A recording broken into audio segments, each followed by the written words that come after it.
Mais tout de suite, à mes côtés, Yvan Duceppe, trésorier de la CSN. Bonjour. Bonjour, M. Dumont. Déçu, content du budget?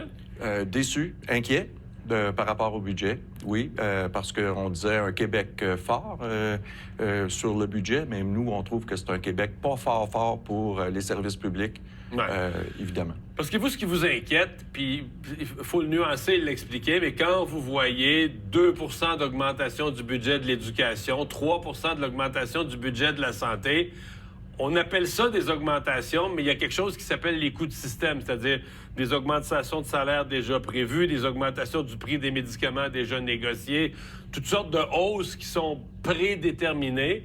Et si on couvre même pas ça, ça veut dire qu'il va falloir couper quelque part, là. Tout à fait, parce que à ce que vous ajoutez, par exemple, dans santé et services sociaux, vieillissement de la population, croissance de la population, bien, tous ces facteurs-là font en sorte que même le gouvernement du Québec, quand il réclamait des fonds au fédéral, il disait que son coût de système pour la santé, c'était au-dessus de 5 %. Fait que quand on augmente le budget de 3 % bien, écoutez, c'est clair que pour nous, la période des coupures, bien, qui a commencé, va continuer. Mais là, on nous dit dans le budget que finalement, le 1,5 milliard, on ne l'a pas récupéré, que les coupures n'ont pas eu lieu. Maintenant, moi, j'entends parler des gens dans le réseau qui disent non, il y a plein de postes qui ont été coupés en prévention, par exemple.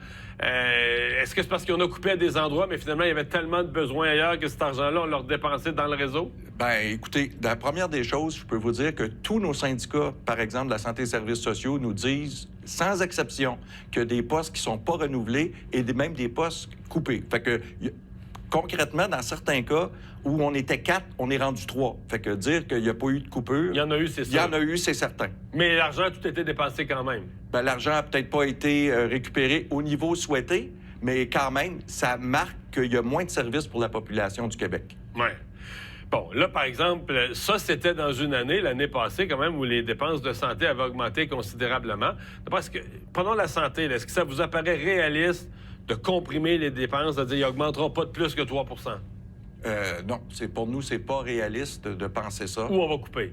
C'est clair pour nous. Puis d'ailleurs, dans son document pour un Québec fort, que je dis pas fort, moi, personnellement, bien, il mentionne qu'il va falloir, à un moment donné, changer de paradigme. Donc, changer de paradigme, pour nous, là, ça signifie qu'il va falloir être capable de faire plus avec moins. Mais quand vous posez la question à nos gens qui sont sur le terrain, je pense qu'ils en font déjà beaucoup, énormément.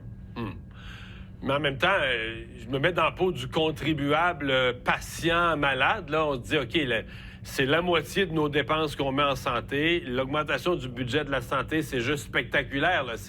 On ajoute 1, 2, 3 milliards à chaque année, puis les soins sont jamais meilleurs, là. Bien, les soins sont jamais meilleurs. C'est sûr que c'est la plus grande partie du budget, puis évidemment, ça a un effet significatif sur les finances publiques, sauf que les besoins sont grandissants. Et je peux vous dire quand même qu'au Québec, choisir la voie, là, comme le fait notamment le gouvernement, d'aller plus vers le privé, bien, on pense que c'est pas la bonne voie, parce que on n'est pas une société distincte. Quand au Québec, on a au-dessus de 800 médecins dans le secteur privé, alors que dans le reste du Canada, c'est pas le cas, bien, nous, on pense que l'argent, s'il est dépensé au niveau public, elle va être mieux utilisée et ça va être mieux pour les contribuables. Oui, aussi. mais là, par exemple, dans le cas des chirurgies privées, on est allé là parce que les médecins ils en font pas mal plus dans une journée. On n'est pas pogné dans les conventions collectives. Puis le but, c'est de vider les listes d'attente, d'essayer de traiter des gens. Si le réseau public était aussi efficace que le privé, je pense qu'on les ferait là. Bien, je peux vous dire que les soins publics sont efficaces quand on leur donne les ressources.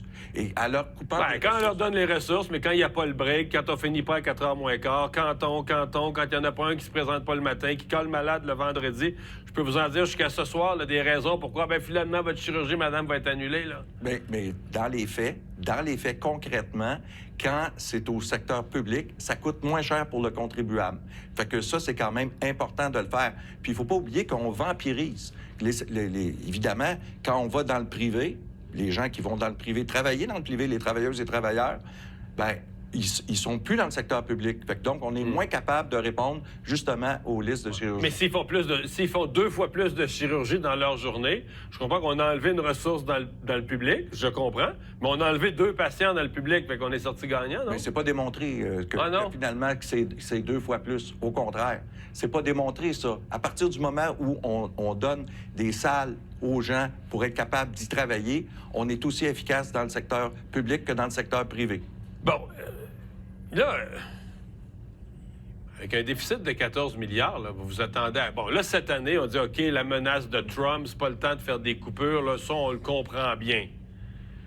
Mais je veux dire, la Chensa à Elon Musk qui s'en vient au Québec, c'est inévitable. En 2026, quand la crise Trump va être passée, on n'aura pas le choix de faire un grand ménage des finances publiques. On ne peut pas vivre avec un déficit entre 10 et 15 milliards par année. OK, mais là, je vais quand même mettre en perspective le déficit record, là, parce que je mets des guillemets là, par rapport à ça, parce que le premier élément, dans le déficit de 14 milliards que vous dites, il y a un versement au Fonds des générations qui est de 2,2 milliards cette année, qui va aller en augmentant.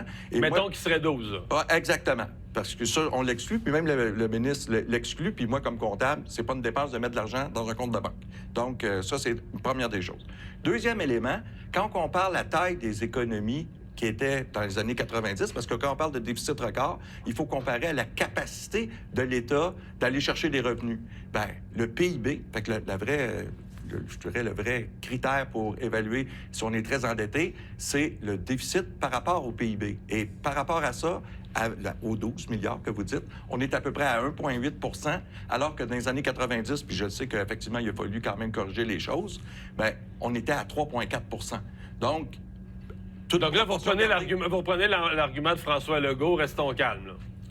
C'est ce l'année passée, il avait essayé de nous convaincre, de dire, ouais, déficit record, mais pas si record que ça. Quand on compare au PIB, vous adhérez à ça, vous? J'adhère à ça, d'autant plus que le taux global d'endettement du Québec par rapport à la dette nette par rapport au PIB, bien, elle a aussi diminué par rapport à ces années-là. Puis même, je vous le dis, on est au-dessus de...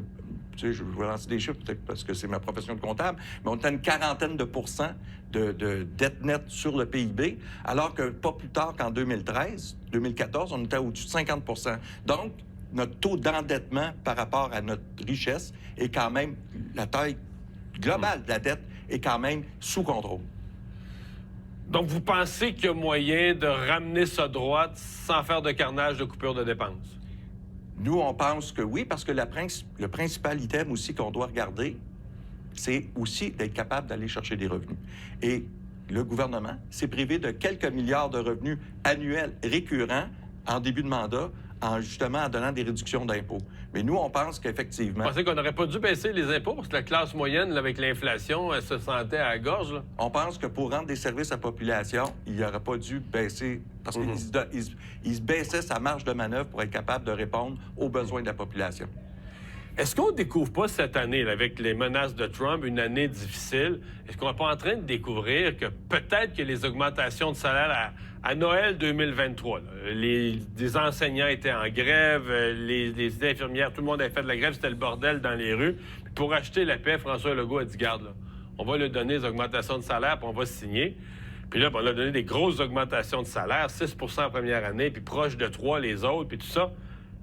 Et là, on se dit, on avait-tu les moyens? Comme là, présentement, cette année, on se dit, qu'est-ce qu'on a? Dans les augmentations, 2 % en éducation, 3 % en santé, il y a une grosse partie qui est déjà partie dans les augmentations de salaire que vous avez négociées, là. Oui, mais quand on dit les grosses augmentations, c'est que, historiquement, le secteur public a gagné moins que l'inflation. Et ce qui fait en sorte que beaucoup de gens, justement, les conditions de travail se sont détériorées. Fait que si on veut garder du personnel pour rendre des services à la population, il faut effectivement qu'il y ait des conditions de travail juste correctes. Parce que le 6 % que vous me parlez, ça a l'air haut, parce qu'on s'en parle aujourd'hui, mais quand l'inflation est à 7 % on dit, bien, c'est bien correct. Donc, c'est un rattrapage par rapport à la perte de pouvoir d'achat.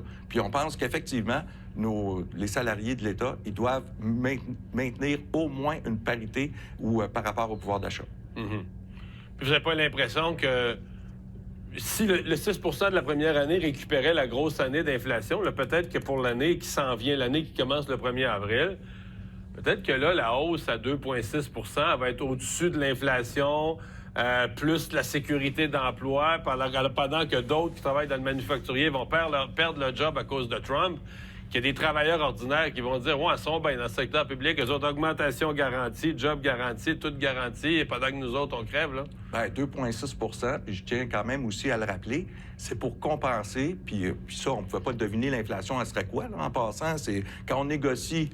Puis là, on se dit, ben oui, l'inflation est peut-être un petit peu plus basse maintenant, mais c'était pour rattraper une perte de pouvoir d'achat historique qui faisait en sorte qu'on a de la misère, ou on avait de la misère à pourvoir aux services publics. Ouais. Mais vous me dites l'augmentation a été méritée. C'est pourquoi je suis d'accord avec vous, mais ils font un travail difficile. Tu sais, des fois, quelque chose peut être mérité. Tu dis, ouais, nos profs puis nos infirmières, ils le mériteraient. Mais si on ne l'a pas, l'argent, la fois, c'est un peu, on regarde le budget hier, on se dit pas que c'était mérité ou pas mérité. On se dit, ouais, mais on avait-tu les moyens de la donner, cette augmentation-là? Bien, écoutez, un État, là, quand ça fait des déficits, c'est pour compenser des situations difficiles. À la pandémie, il n'y a personne qui s'est plaint qu'il y a eu des déficits historiques parce que, justement, il fallait répondre à une crise. Présentement, on en est. Et effectivement, il y a des risques pour les finances publiques. Sauf que l'État québécois, comme ses finances publiques sont dans un bon état, il est capable d'absorber un déficit temporaire qui va se résorber dans le temps. On a parlé beaucoup de la santé. Un mot sur l'éducation, parce que là, dans ce cas-là, c'est 2 %. La pression sur les coûts de système est moins grosse, parce que tu n'as pas le vieillissement de la population, tu n'as pas les coûts de médicaments, les technologies. Parce qu'on l'oublie, dans la santé, une des choses qui fait augmenter les coûts, c'est aussi les nouvelles technologies. On est de mieux en mieux soignés, puis ils vont nous opérer, nous enlever des pierres, n'importe quoi, avec un petit robot. Je veux dire, la machine a coûté quelque chose, puis ça fait qu'on... on me dit que... Bon, voilà la période des questions. On me dit qu'il est exactement question de ça présentement à l'Assemblée nationale, le budget. La première fois qu'on rentre ici, on est impressionné quand on se rappelle de l'histoire des personnages marquants qui sont passés ici. Faut rester un peu impressionné, mais on s'habitue un petit peu avec le temps. Je suis convaincu que la nouvelle députée de Terrebonne va apporter un regard neuf à nos débats ici au Québec. Et je regardais un peu son CV, effectivement, baccalauréat en chant classique, donc chef d'opposition officielle, va avoir de la compétition.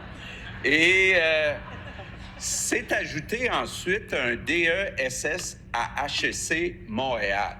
Ça part bien quelqu'un d'envie d'avoir un diplôme des HEC. Elle a beaucoup travaillé en marketing, au Devoir, à l'Opéra de Montréal, à C2 Montréal, qui est un excellent organisme qui fait la promotion de Montréal. Donc, elle a une belle expérience. Donc, je veux lui souhaiter la bienvenue.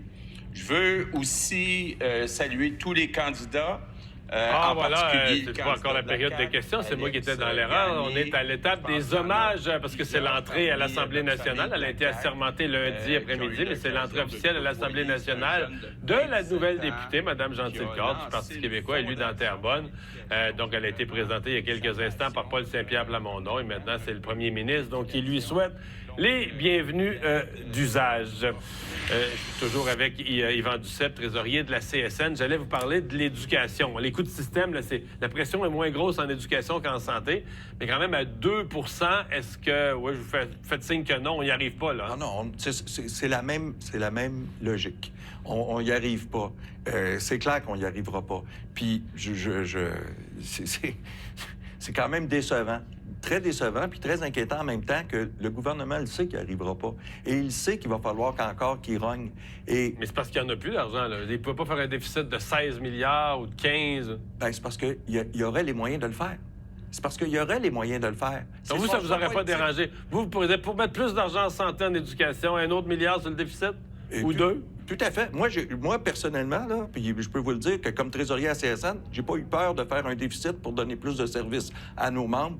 Évidemment, à long terme, il faut le résorber, j'en suis. Mais l'État québécois, présentement, on se le répète, je vous le répète, elle est en bonne situation financière et on fait beaucoup le cas du déficit record, alors que je dit que ce n'est pas un déficit record et que l'État québécois a une structure financière pour être capable d'absorber de tels déficits.